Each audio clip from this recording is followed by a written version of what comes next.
Hello mga parent, welcome back to Yamagawa. So ngayon, meron tayong special accessories na ikakabit kay Azula.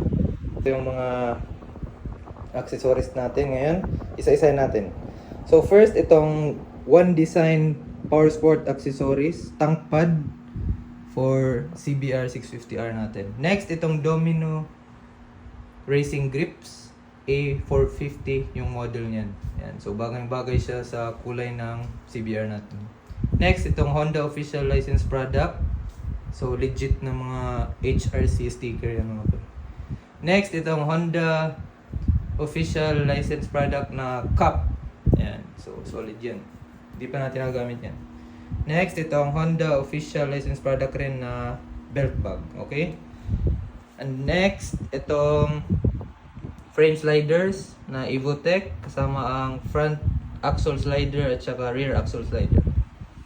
Next, itong Akrapovic HP na slip-on. And lastly, itong full system natin para kay Azula. Ang ating 2025 CBR 650R E-Clutch. So, hindi na ako makapag-antay mga par. Napaka-excited ko na sa mga ilalagay nating accessories. So, stay tuned and sound check natin soon. See you on the next one sa ating installation ng mga accessories. Bye-bye. Peace out.